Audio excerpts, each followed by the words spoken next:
Hello and welcome back. Today's video, I want to talk about a new favorite, Pachinko.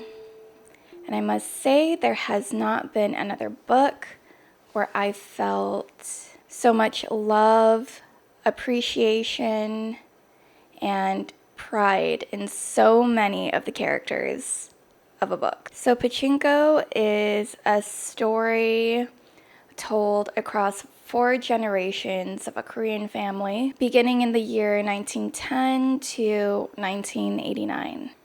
And it is told within the time of Japanese colonization of Korea. The story starts with Sunja's father for background, but the story really takes off when Sunja is 16 years old. Her father had passed, and her mother and 2 other girls that her mother had taken in are running an inn. They try to get by with their business. One day she meets a man at the market. He actually rescues her from some Japanese boys who are harassing her. This 30-something-year-old man scares them away and makes them apologize, and while she is grateful for his heroism, she is not immediately infatuated with him the way he was immediately infatuated with her. Eventually, though, they fall in love with each other and they start seeing each other secretly from her family. And then he has to go back to Japan for work, but he tells her he'll be back. When he comes back, he goes to visit her and she has some exciting news to tell him. She tells him that she is pregnant. He was happy about it because it could be a son. But he tells her that he can't marry her because he is already married with 3 daughters. Of course, she turns him away from having a future with her and this baby. She is scared and says her life is ruined, that she has brought shame to the family and to her father and to herself. At their inn, they've been housing a well-off man. He is a man of God. He was on his way to Japan for work. He is not as wealthy as Hansu, that dirtbag, but he is wealthier than Sunja and her mother. He had gotten sick while he was staying there, and Sunja and her mother and the other 2 girls had been taking care of him for months. And he was really grateful for them because they really didn't have to take care of him like that. And when he had heard about Sunja's problem, he wanted to help her out, help Sunja's mother out, help the family out. And he suggested that they get married so that he can give the baby a name. And from there, the 3rd generation is born.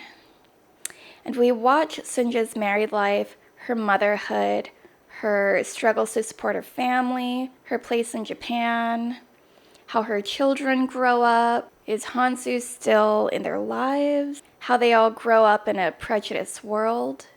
So we watch Sunja's children grow up. We watch her husband being a father to not only this baby he gave a name to, but they have their own child, and we watch them grow up into adulthood and have children of their own.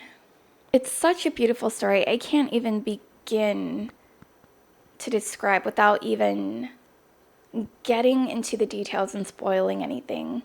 But each character is so strong, so devoted to their family, so hardworking, so kind, and they're just beautifully blossomed characters, this entire family. And the writing was so phenomenal. Everything was important. Every sentence was necessary. I literally did not want to put the book down. It was so captivating. And for each child that was born, I just wanted to keep reading to make sure that they were growing up well, that they were going to be okay in school, be okay around all the prejudice, how did they overcome that? And I would read how strong they're just becoming with each passing year. I didn't even cry reading A Little Life, but this book, was it an emotional roller coaster the entire way? Absolutely. But there was one part where I just wanted to bawl my eyes out. Page 385. Page 385 ripped my heart out. And the characters were such good people. They will forever be in my heart. Anyway, those are my thoughts and feelings for Pachinko. It was a wild ride. I just urge people to read it. It's so good. But join me next time for Leave the World Behind. Thank you for watching and see you next time. Bye. Way, absolutely. But there was one part where I just wanted to bawl my eyes out. My heart sunk on page 385. Okay. Balls out. What? I have eyes on. Bawl my eyes out. Ball my eyes on.